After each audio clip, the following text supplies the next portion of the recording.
Welcome to Sports Talk with Steve Jones, the daily talk show with the voice of Penn State football and men's basketball. You never know what special guest may stop on by any given day. Now here's the man of the hour, Mr. Steve Jones. It is great to be with you, as always. Made it here with the ice outside, all the craziness. Yeah, it's fine. And as you called, Penn State baseball's home opener today, canceled or postponed, might I say, due to the icy conditions outside. Well, they are set to play the Red Storm tomorrow, still in Happy Valley. They should be able to play tomorrow. They should be able to. Yeah, so their home opener is at least going to be tomorrow. It might be earlier in the day. We don't know if it's a doubleheader or what the deal's going to be. But, they should be able to play tomorrow. Yeah. We're 100 days away from the World Cup. The World Cup. It is shocked as a soccer fan sitting over there that you're like, I can't believe he knows that. I was not expecting the World Cup of all things to come up today, but I'm pleasantly surprised. Well, it's we're going to see obviously how the next month works out. There's a lot going on World Cup wise. Right. Well, there's a lot going on in the world. There's a lot going on. Because there's a lot going on in the world, it does have an effect on the World Cup. And people are wondering, for example, and I mean, I can't tell you in a million years what this means for the Iran World Cup team. They qualified. Iran qualified for the World Cup. It also is a three-nation venture because 2 matches are in Canada, and there's several in Mexico. And I know there's a lot of concern about Guadalajara. Yes. There's multiple games going on in Guadalajara, including the first match, or the second match of the first day, South Korea versus either Denmark, Czech Republic, Ireland, or Macedonia, I believe. One of them will play South Korea at Guadalajara Stadium. Right. So that is expected on June 11th. Right. But of course, there is a lot going on in the world right now. A lot going on in Mexico. A lot going on with the U.S., Iran. It also means a lot for security at the games. But the tickets are just before we get expensive to tickets, beyond words. Before we get to tickets, the piece you just mentioned, the security piece, it has been going on a lot. We're not going to get into the newsiness of it. Just kind of stating this out loud that multiple fan fests have been getting canceled across different states and different locations due to the security price of it. Because for a big festival, of course, where you're having a lot of nations where, for example, I know in Philadelphia, you've got Cote d'Ivoire and Ecuador. So you've got Ivorians, you've got Ecuadorians, you have Americans who live in Philadelphia amongst, I think they have 8 matches. So there's just a lot of people in these cities. Right. It is a huge issue trying to get the security levels to where they need to be. That's right. So there are a lot of bigger fan fests being canceled in favor of smaller fan festivals going on around. And then you get, of course, as you mentioned, to these ticket prices, which are a major piece of this. As someone who has looked to buy World Cup tickets because I want to go to a World Cup match. It's one of my dreams to go to. But, Steve Jones, they are expensive. Like, expensive. Right. Look, they're expensive beyond words. I will say this, that this is where the secondary market has got to come into play. And as matches come up, I mean, is there a match that you want? Is there a team you want to see, or are you just willing to go to any World Cup match? For me, I am willing to go to pretty much any World Cup match within a reasonable distance of me, which for, of course, us here on the East Coast would be Gillette up in Boston. You've got the Meadowlands in New Jersey. Okay, they've got a problem up there. They do. It's one of the fan fests that has been canceled due to security costs. That's not the reason. They've got a problem. The city council, Foxborough is not a very big town, and they're like they need. It's security issues, it's traffic issues, and they're looking at other people saying, "Excuse me, you're expecting us to foot some of the bill for this. We didn't bid for it. Right? We didn't bid for it. Somebody else has to take care of it." And right now, in I don't care whether it is international play or the New England Revolution, who have been very popular up there. Mm-hmm. Soccer has been a great draw in the Boston area, Boston Providence corridor. But the city council, it's actually more of a town council. At the town council in Foxborough is like, hey guys, we're not going to sit there and have this happen and then as a government we're responsible for whatever. Excuse me, we didn't bid for it.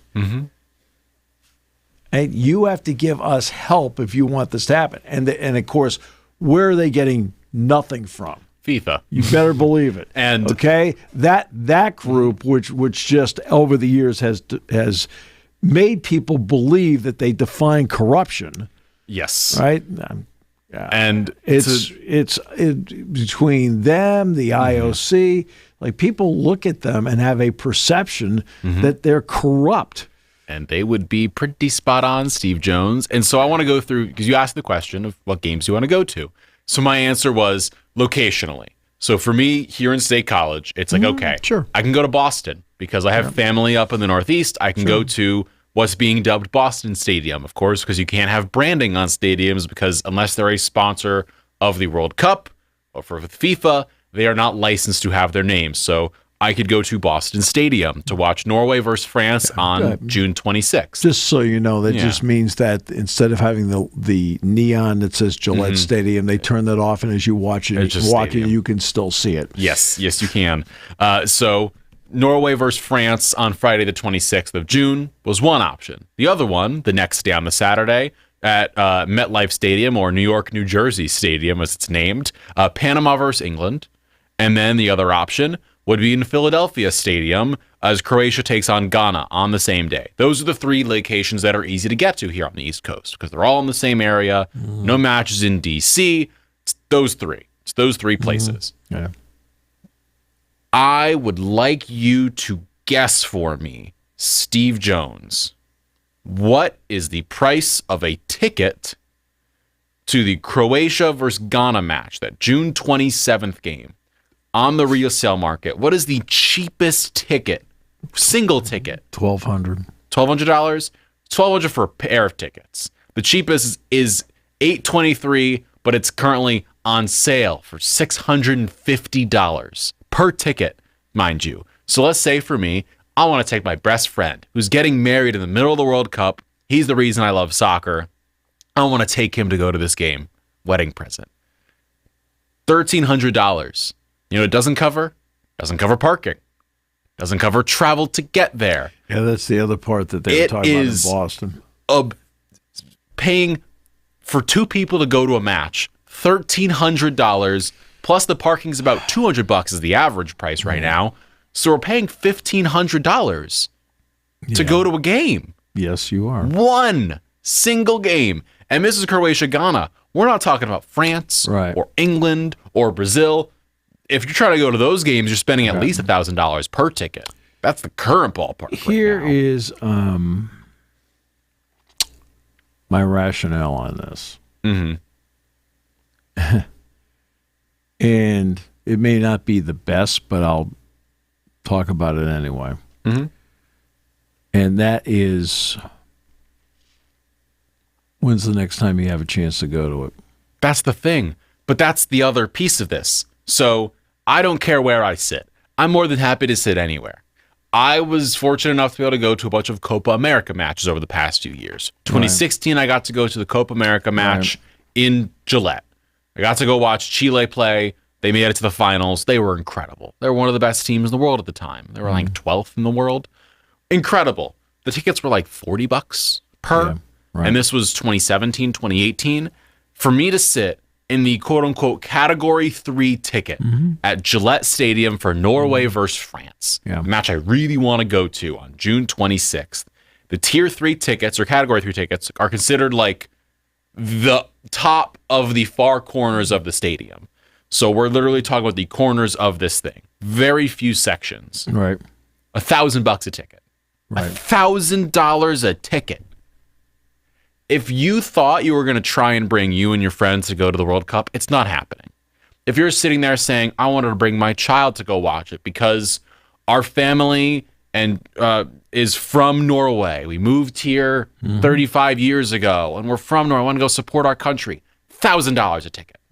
It is astronomical how absurd this is. So go to matches in Russia. So go to when the World Cup was there in 2018, or to go to Qatar even when the matches were there. It wasn't this pricey. This is. Right. I know tickets are expensive, but this is a new level of absurd. And FIFA is claiming that tickets are sold out at all these matches. No, they're not. They're just not. No, they are not. They're on resale markets. FIFA's main market where they have them is on sale, but they're saying they're sold out. The Category 3 tickets are sold out because of the cheapest ones. People bought those up first. But the rest of the stadium, like 90% of it, forget about it. It's not been touched. Exactly. And that to me is going to be one of the issues with this, because guess what? I think there are going to be several matches where there are empty seats. And it will not be because, it's not a big soccer country. No. You've priced yourself out. Yeah. I'm someone who loves soccer in this country and wants to go to a game. If it was, you can't keep gouging people for no apparent reason. What's the reason to charge that ticket? What is the reason? Literally nothing. There's no reason. It does not make sense for these tickets to be this crazy. I get if it goes on resale on the resale market afterwards and gets up there slowly, that's one thing. But to be able to buy the FIFA tickets themselves, they're astronomical. And then to get them on resale, it's even worse. Like the fact that the lowest priced ticket is $1,057 for one ticket. The top corner. It is not even the random person who's like, I live in this country and I want to go to a World Cup match can go to it. I can't go to it. Can I afford to pay $1,000 a ticket? Probably, but it would basically mean I don't have any more money to spend for anything for the next however long it is, because that's crazy. Yeah. If there's anyone in this country who loves soccer, which, spoiler, there's a lot of people in this country who love soccer. They do. They like it a lot. It is, you are unable to go to these matches. And this is a combination of FIFA and the pricing that was done for these tickets and whatever else went into it. It's gone too far. It's just gone too far. And it's gone too far because they're gouging people. Yeah. I mean, this is crazy as to what the prices are for this. Now, I expected the prices to be high. Of course. I would expect like $200-$300 was kind of my guess. So like $300 for tickets. I expected $500. Okay. To be honest with you. But that's kind of the average price, be $500. I expected like those top seats, that Category 3, $300. Was kind of my guess. $200-$300, which is still a lot of money, but at least like you'll get some people being able to physically pay for it, but they're double that for one ticket. So it's $700 for a ticket. I know. And you're not going to go to a game alone. That's not happening. You're going to go with a friend or two. You're spending over $1,000. Well, I mean, your issue is you want to take your friend as your guest instead of having your friend pay for his ticket. Yeah. All right. Which but I even understand. then, he's like, I'll pay for it. And I'm like, yeah, but it's still $700. And then parking. And then to get food because it's a 2:00 game. So we're going to get lunch at some point. And then to park in Philly. Gosh knows where you're going to do that. Imagine trying to stay in the area. That's not happening. I'll have to call up Dick Girardi and say, hey, can I park in your backyard? Dick's driveway. No, you can park in Dick's driveway. But that's my point. It's like, Dick's driveway is actually it's double at the top. Yeah. Yeah. But that's the problem is like it's so expensive. And this is meant to be the world game and then this and the that. I guarantee you the week or two before, like the beginning of June, we're going to find out World Cup tickets are on sale for $200. And it's going to be too little too late. Because a heck of a lot of people aren't going to be able to buy the tickets at that point because they're going to be like, well, I have plans and they don't involve going to the World Cup and they're not going to travel for them. And we've talked about the pricing and the fan fests and security and the less than positive help from FIFA and all of this going on. There's also the fact of like fans travel for these games. Right. And they come from other countries. We're not going to get into the politics of it because I don't want to, but there are currently countries that are banned from entering the U.S. And so it's also looped up in all of this. It's just, we're 100 days away, Steve Jones, and I don't know what's going to happen. I don't. I was really excited to have the World Cup here, and now I don't know what to do. All right. So I want to get into the bracket for a moment. Let us do it. So Arizona won the Big 12. Right now, Joe Lunardi has 10 Big 10 teams in. Mm-hmm. He has 10 SEC teams in, 8 ACC, which is way up from double from last year. Mm-hmm. 8 ACC. 8 Big 12. 3 West Coast. 8 Big 12. 3 West Coast. 3 Big East, 2 Mountain West. And the rest are all the ones. Right. For every division getting their team in. Let's get to the last 4 byes, the teams to skip the first round, the first 4, SMU, TCU, UCLA, and Texas A&M. The last 4 in as of today, according to Joe. Yep. Santa Clara, New Mexico, Indiana, and the team that is here tomorrow night, Ohio State. All right. Ohio State and Indiana, by the way, play the final regular season game. It's in Bloomington. The first 4 out, Auburn, San Diego State, BCU, Virginia Tech. Then the next group after that, USC, Cal, West Virginia, and Cincinnati. So let's get to America's most interesting team, Miami of Ohio.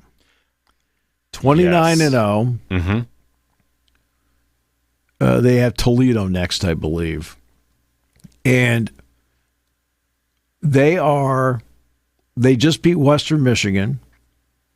Essentially, Penn State ran the same play to beat Iowa that Miami of Ohio ran to beat Western Michigan, except the difference happened to be they went down the left lane line with a left-handed player. Penn State went down the right lane line with a right-handed player in Freddie DeLeon. And both games were tied, and the teams that drove the ball to the bucket won. Miami of Ohio won with a layup, and Penn State won because Iowa was all botched up defensively, and they tripped over each other. One fell on the floor, and it tripped Freddie. So where does Miami of Ohio sit in Joe Lunardi's bracket? They are 11. They are in 11. They are not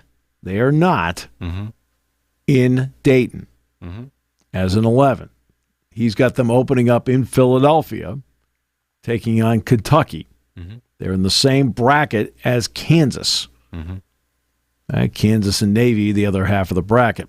And Penn State beat Navy earlier this year. So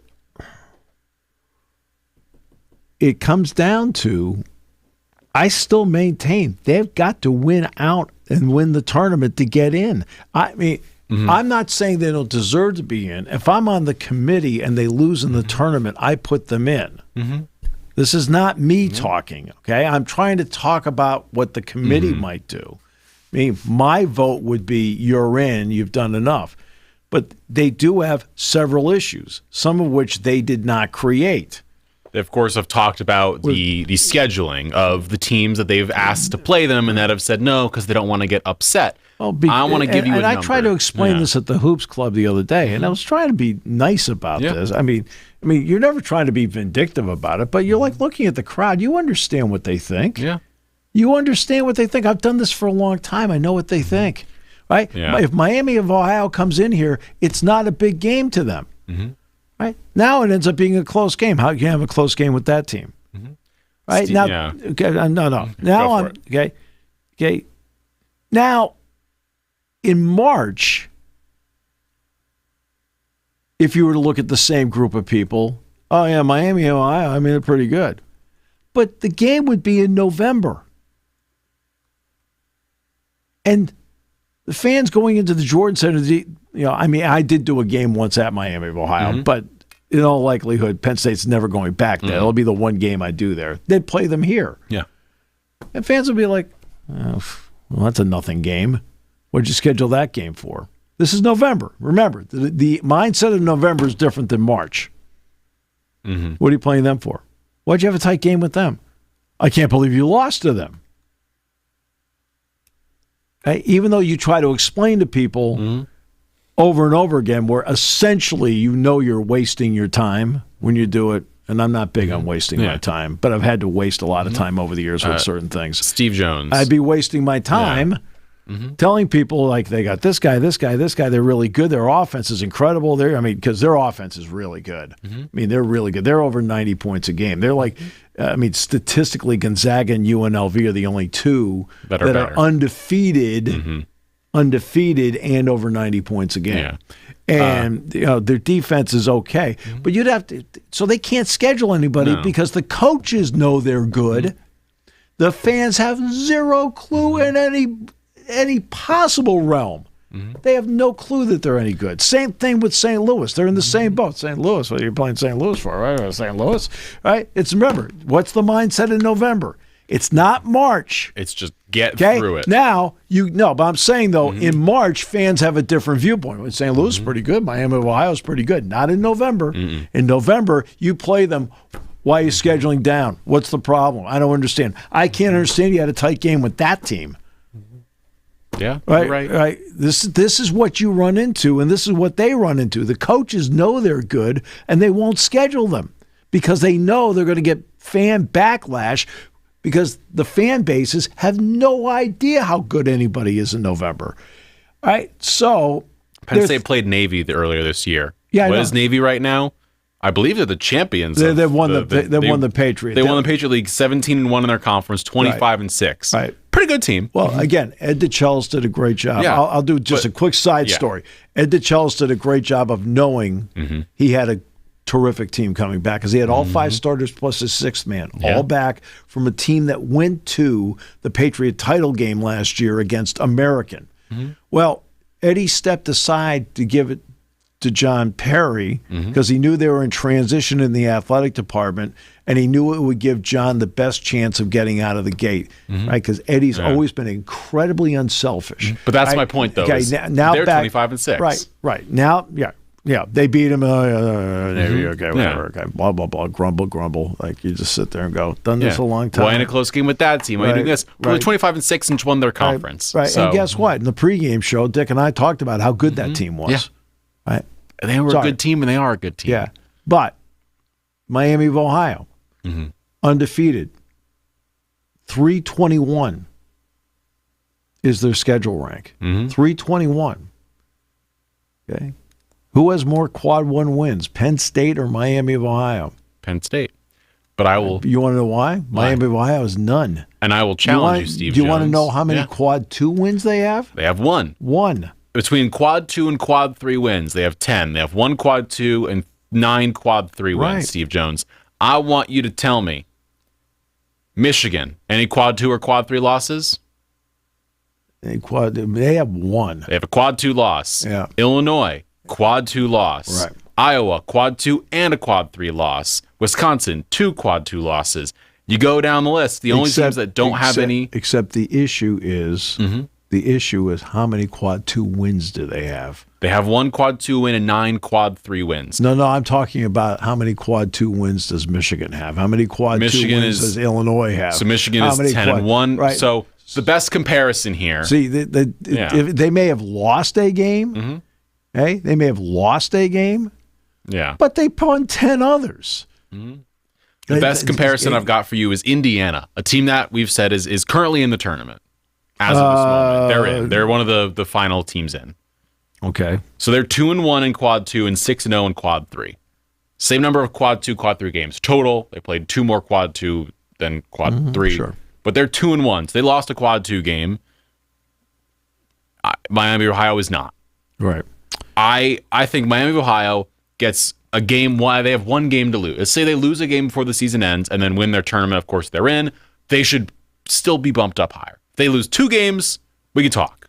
See, I thought they've got a loss and they can use it wherever. 2 weeks ago when we first started talking about this, if you were to ask me where should they be seated, I would have said 9th. You said 9th. I said 6, I believe, or 5. 9th. Kind of my and then I looked at it and went 11. And look, Joe Lunardi is not delivering an opinion. No, he's going through what he usually does. Okay. Joe Lunardi is not delivering an opinion on where Miami of Ohio should be. He is trying to use the mindset of the committee and the factors they use. Because, look, I know Joe. I've known Joe for a long time, okay?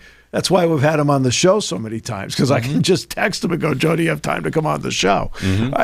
So I've known him a long time. Yeah. Okay? This is not, okay, it's not his opinion as he sits there and goes, you know what? Houston's a 2. I looked at him, I think they're a 2. No.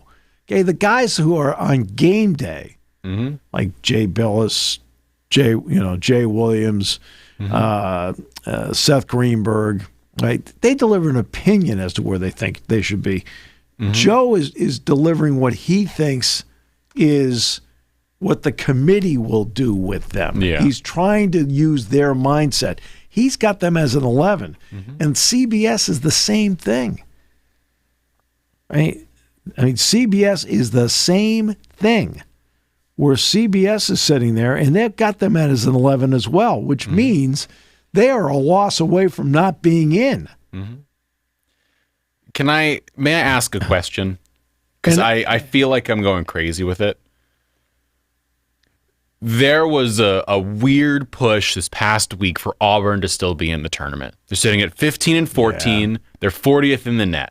Yeah. And I'm not getting into the Bruce Pearl of it. We're not getting that. Yeah, that does. But Auburn, as we talked about, currently Joe Lunardi has them as the first team out. Right. They're 69 right now in terms of all the teams out of the 68 teams that are in the tournament. Right. So they're one spot away.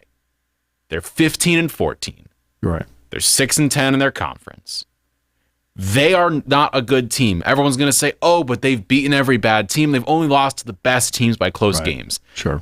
Everyone says, "Well, they're always going to beat the worst teams by 25 plus points." They beat Bethune-Cookman their first game in overtime by 5. Right. They've lost to every good team is the point. Right. Like, okay, Miami of Ohio has not faced the best teams. They haven't lost to them. Auburn's lost to all of them. They lost to Houston.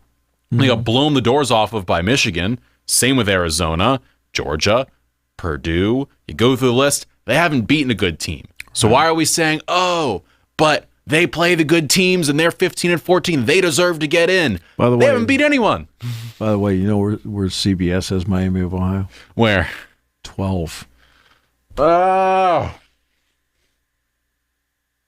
Yeah, I don't get it. Okay, so let's talk about the Auburn thing for a moment. They are what, 15-13? 15-14 15-14. So yeah, we're up to game 30 coming up. Yes. It's the final weekend of the regular season coming up. So they're 15-14. At 15-14, sure, you're in the SEC and you get a strength of schedule bump every time you walk on the floor in the SEC. If Joe Lunardi is saying there are 10 SEC teams in, well, they've played all 10 teams. Just like Penn State's played all 10 teams in the big, all 10 teams that are going to the NCAA tournament from the Big Ten. Penn State's played all of them, including Michigan twice, and they're about to play Ohio State for a second time. So you're going to get a strength of schedule bump to begin with. But that doesn't mean strength of schedule means something to me, but you've got to me, winning games is what it's all about. And you can't lower the bar of winning games because of the conference you're in. If you are barely over 500 at 15-14, that's not good enough for me. No. Okay? That doesn't cut it for me at all. Because that makes no sense. You're not winning games. I don't want you in a tournament when the whole point is to win games. Part of the quad 1, quad 2 part is quad 1 and quad 2 are supposed to be indicators to the committee that if you get in, you have the ability to advance. That's what it actually is, what quad 1, especially quad 1. Yeah, quad 1's that you're beating the best teams. Right. quad one, but quad one, quad two combined gives the committee an idea. Like if we put them in, they would have the ability to advance, win a game. Okay, Auburn's 15-14. I don't care what their quad one, quad two is. Okay, what their record tells me is that if I put them in, they have the ability to be like a first one and done. Steve Jones, I have their quad rankings. They are currently 5-11 in quad one, so there's a 30% chance, based on that, that they'd win a game. Their quad two is 2-2. Quad three is 2-1. So they're 4-3 in their quad two and quad three games. Right. And Miami of Ohio's got the one win in the quad two and 9 in quad three with no losses. Right. And people are saying, but Auburn's a better team. No, they're not. There's no because they play winning matters. Because playing in the SEC, everybody thinks they're a better team. Yeah. Right. Okay. Let's go to bowl season for a moment. Let's go now to bowl season. Big Ten teams are winning over SEC teams. Illinois winning over Vanderbilt, whatever the heck it was. I mean, like you keep hearing like they're the best, they're great, and they're like sorry, they're not winning games. Yeah. Indiana played Alabama, blew them out in the Rose Bowl, blew them out. Okay, I'm sorry, but that's okay because there is a perception of who you are. Okay? Perception is not reality. Does Auburn play a tougher schedule? No question. But you have to win against that tough schedule. Right? And in other words, I have a different view of Auburn if they are 17-12 or 18-11. Yeah. 15-14, you're barely above water. As opposed to this team over here, which they keep winning. You're going to tell me you're going to look at an undefeated team? I mean, as an undefeated team, they would get in because they would win their tournament. They'd still be undefeated. Yeah. But they lose in their conference tournament, or if they lose a game here down the stretch. But if they lose, the whole thing is about the conference tournament. If they lose in the conference tournament, you're telling me suddenly out of nowhere after putting together almost 5 pristine months, one singular game, you're out? You're out? I mean, we're Auburn, which will lose in the SEC tournament at some point, right? But that's okay? You're telling me that's okay? It is criminal. No, I'm saying that's it's a perception game. It just means more. Man, I remember just means more what? To lose? I mean, I'm sitting down there doing the Penn State Auburn game, right, football, and Penn State. To be honest with you, Penn State wins the game with relative ease. I mean, it's like sure you had to fight your way through the course of the day. Singleton had a big day, but for the most part, Penn State plays really well, wins the game, right?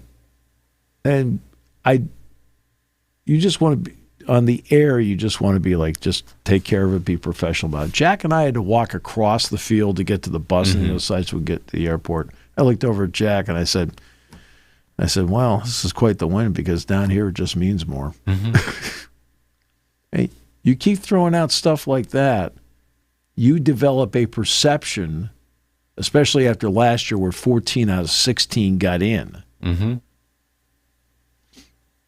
Because I'm sorry, that was an aberration. Getting 11 out of 16 in is a big deal. Getting 10 out of 16 is a big deal. And Auburn's not one of them. It is not one of them. No. And the reason it is not one of them is I can't take an at-large 15-14 team. Now, they won't be 15-14 when the regular season's over, where they have 2 games left. They have LSU and they're at Alabama. Right. So let's say they go 1-1, they go 16-15. It's not good enough. No. That's not good enough. Nope. I mean, Penn State went 16-15 last year, and it wasn't good enough to get in the Big Ten tournament. I mean, Penn State was 16-15 last year, And guess what? They played a Big Ten schedule. Boom, boom, boom, boom, boom, boom, boom. And all we're going to hear is, but Auburn's in the SEC and this and that and the other. Well, they didn't beat. Let's just go through. I have the net rankings up right now of the SEC. In fact, I think Michigan blew them out. They did. They beat them by 30. Right. So let's go through currently. Auburn is sitting. So you're saying the game here at Penn State played Michigan tougher than Auburn did?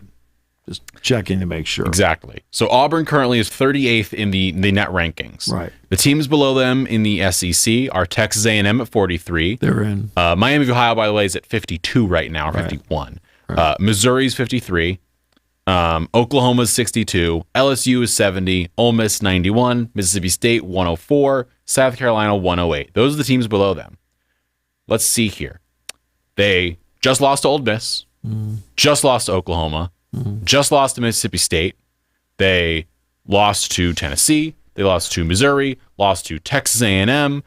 Dare I go on, Steve Jones? They're not beating the teams. I know this is no longer a standard. Yeah. This is no longer a standard.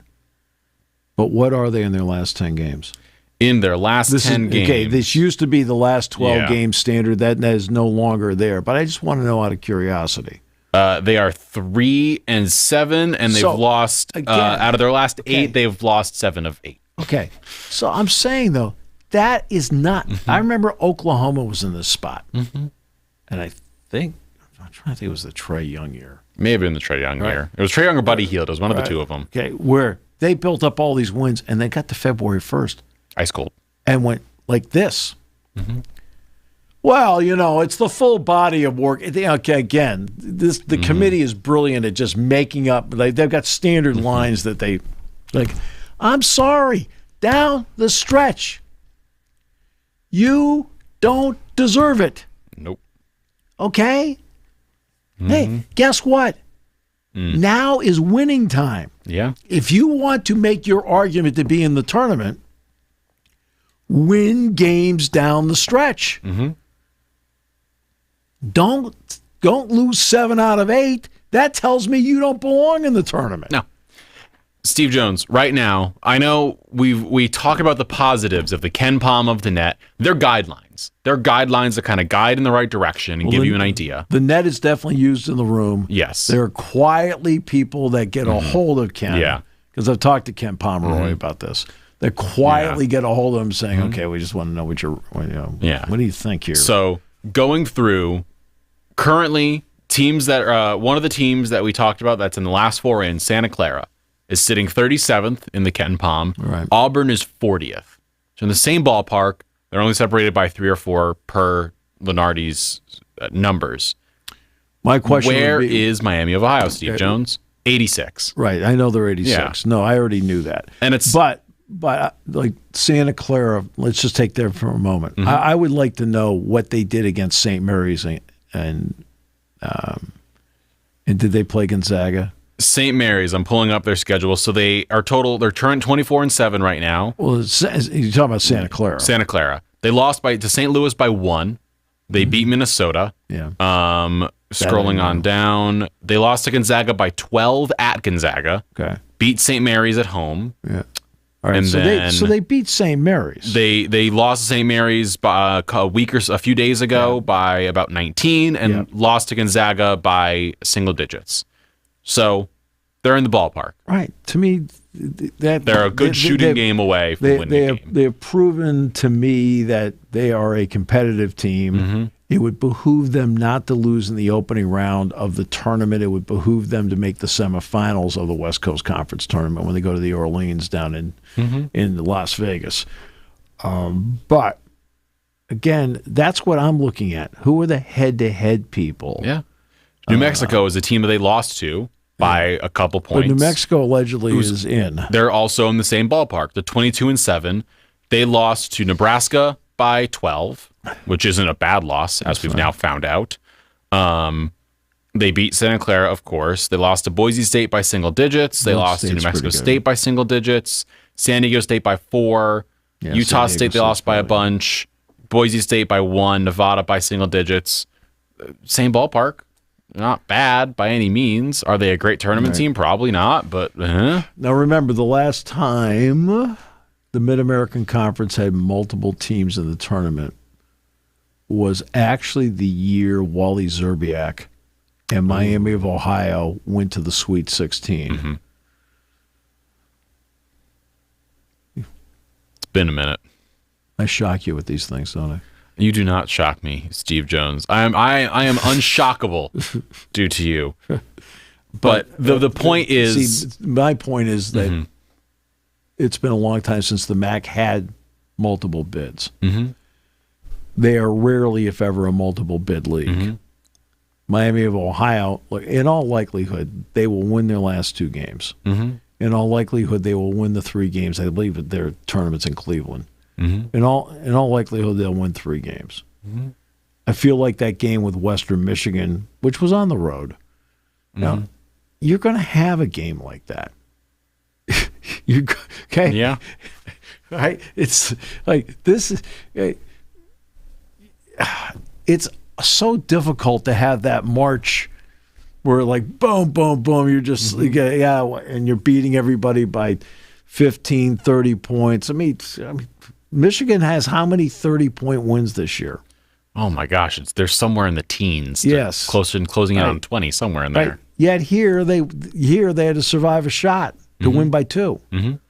Okay, because you have those games. They've won close games. They've won in overtime. They've also won in blowouts a lot.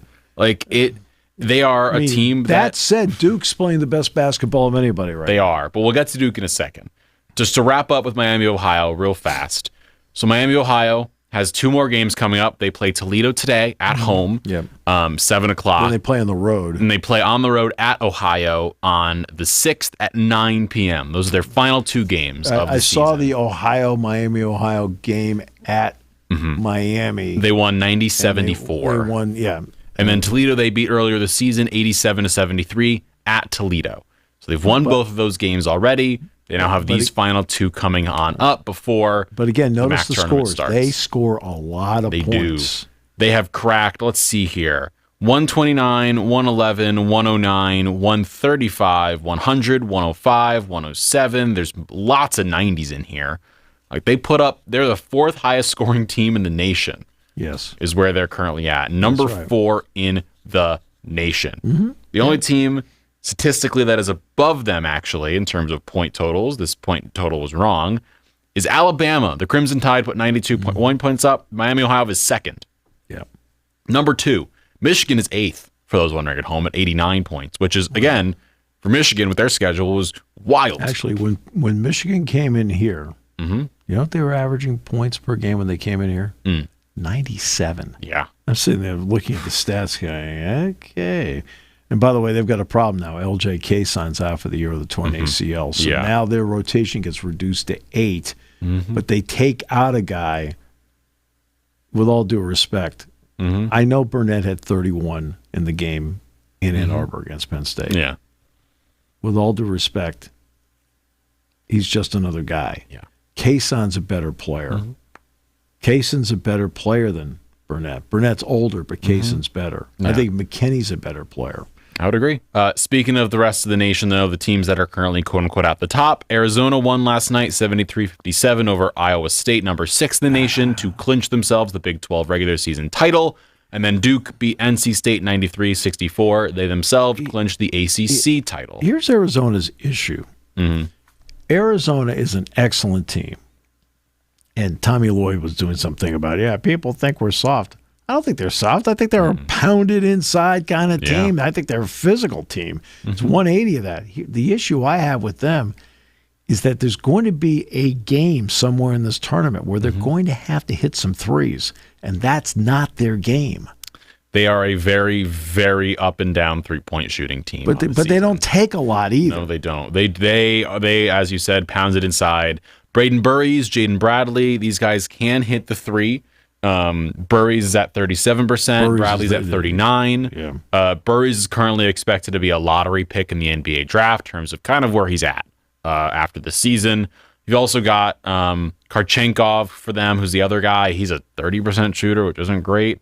Del Orso's okay. There's going to be a game where they're going to need to hit a couple of threes, right, to either change the math of the game or to bring them back. Which is why the most interesting team in the nation, of course, as you mentioned, is the Duke Blue Devils. The 2 games they lost this season were to Texas Tech by 1 and North Carolina by a 3-pointer at the end of the game. Yeah. Duke can shoot threes. Cameron Boozer's shooting 40% on the year. Isaiah Evans is at 37 on a high volume. Yeah. Dame Sarr is getting up more. He's at 33% right now. But the point is, they can make them. Caleb Foster, 40%. When you can hit the 3 ball, it opens up a lot. And if for them, they're so good defensively that they don't need to shoot to win games. They can shoot to pull away in games. What was really great for college basketball is what Duke and Michigan did a week ago. With the February game. Playing the game down in D.C., which happens to be a regional site. They played with the Wilson ball. They didn't which is the ball that's used in the NCAA. They went out and, to their credit, scheduled this game. With the advent of the 32nd game coming in next season, I really would hope that a lot of people take advantage of scheduling a game like that. Instead of scheduling, with all due respect, Coppin State. You can do that. That's fine. It probably depends on the kind of team you have. But it is so much better for the game, for the sport, because they had almost 5 million viewers for that game. And it was on ESPN. It was not on ABC. Because now you have people like, hey, this is a pretty darn good game for February 1. This is, 2 non-con teams that rarely play each other. Yeah. This is... It turns out Michigan was 1 and Duke was 3. Wow, literally a title possible. Right, to go with the Houston Arizona game, which was 2 versus 4. It was the 4 top teams in terms of ranking in the nation, who you'd think would end up being in the Final 4, were facing each other. But again, it's crazy. Again, I've always talked about brand names because it's Duke and Michigan higher rating than Houston and Arizona. Okay. With all due respect, outstanding basketball teams, but not the casual fan brand that brings you to the TV set. And I would hope that there would be more of those type of games later in the season because you're not going to get penalized by playing it. Hey, where is Michigan's penalty for losing the game by 5, 67-62? They're a 1 seed. Also, can I give you a piece of that, which I find really interesting? There's also something to be said about not playing a conference team of yours within that conference run-in, because it almost is a miniature NCAA tournament, where all of a sudden you've got a team you haven't faced before, who you're playing late in the season, and you... let's say in the case it's Duke versus North Carolina, as they have a bunch. They've already played earlier this season. Or Duke versus North Carolina State. They already played earlier. They kind of have an idea of what they're getting into, and then they can schedule it, and they know how to scout and how to prepare for it. But let's say you're Duke, and you're taking on Miami of Ohio, for instance. And you're like, well, this is a new team. We don't know how we're going to play against them. And it gets you out of your comfort zone a little bit. And for these teams, that may prove positive for the tournament. It could also show us who the teams that should not be in the conference tournaments are. It's well, in other words, look, something to be said. We just went through the United States winning the gold medal over Canada. Those 2 teams know each other incredibly well. So let's go back 46 years. The United States faced the Soviet Union in Madison Square Garden right before the games began. The Soviets won the game 10-3. Yet, when you listen to the interviews of Jim Craig and others, Jim Craig was the goalie, he said, we had never seen them before. And we then saw how they did things, why they did things, and that way when we faced them the next time, we knew what to expect and had a better handle on it as to how to attack it and defend it. Let's say Michigan and Duke play in the finals. Duke and Michigan have now played. Mm-hmm. Right? Both coaching staffs, Dusty Mays and John Shires, are going to sit there and they're going to have a realistic one-on-one. Mm-hmm. This is what Lendenborg does. This is what Boozer does. Okay? Mm-hmm. They bring Cheddar off the bench. It's one thing to look at the video over and over and over again. When you're in practical application out there on the floor, and there's a little more ad lib, you see it. You can physically see something happening. It's not a scout tape. Scout tape, okay? I'll tell you on a scout tape, he does this, right? Then on the scout tape, okay, now they run this, and they show it to you. They'll show you X amount of examples right, on a scout tape. It's completely, then you get out there and you play. Your perception of what the other guy can and can't do, I've said this a million times about our profession. And it's very difficult in our profession today because travel's been cut back, right, for reporters and so forth. But there's a huge difference in seeing somebody in person versus seeing somebody on video. Brad Nessler and I had a long talk about this one day about but you know how you look at teams and players when you actually see them with your own eyes. Okay? And it's the same thing with Duke playing Michigan. All the players have now seen the opponent with their own eyes. They know what they can and can't do. They know how strong they are. They know how fast their hands may move to try and get into passing lanes. They have a better feel for it. They also know which guys are half step behind. Yeah. Like, I'll give you I guess is a slightly different example, but a week ago, Penn State takes on Nebraska. They haven't seen Price Sanford at this level play. He had played at Iowa. Yeah, he came off the bench. Yeah. But he comes in all of a sudden. You see it in person. He gets the ball. He is putting up that three like that. Yeah, it is going up faster. And has a great release. And as of right now, if Penn State in the Big Ten tournament next week begins, they have Northwestern, then Indiana, then UCLA, then they'd get Nebraska. Let's say they get there. You don't think Rhodes is going to have a better idea of how to defend Price Sanford now because he saw what happens if you give him half an inch of space? It's the same thing with Indiana because Wilkerson, who had another great game against Michigan State Wilkerson's just a terrific scorer and shooter. But I mean, when they played him the last time, right, they had no handle on him. No, and he went off for 43 points. Yeah, I know. But now I do recall. And he put up 41 against Oregon. You don't think both of those teams are now going to say we have to defend him a little bit more? You've got to have a way of doing it. In other words, like when you play somebody, okay, he has a tendency. I'm not just in general. Yeah. Say he has a tendency he likes to get his shot, but he likes to go right. He goes right. Okay, so you've got to take your defense. And we said we're going to make him left-handed if you can, but you're going to attempt to make him left-handed because his ability to do something is going to be weakened. I'm just saying that I'm doing this in general. I'm not saying that's what Wilkerson does or doesn't do. But the point is, because you play them, you have a better handle on them. Penn State will play Ohio State tomorrow. And they'll play Rutgers. Well, those are also two teams that have already played. Yeah. And this is something we're going to break down more tomorrow when we're actually off game day for those teams. Thank you for listening to Sports Talk with Steve Jones, a 7 Mountain Media production. Come back at 11 every weekday for analysis of the latest happening in the sports landscape.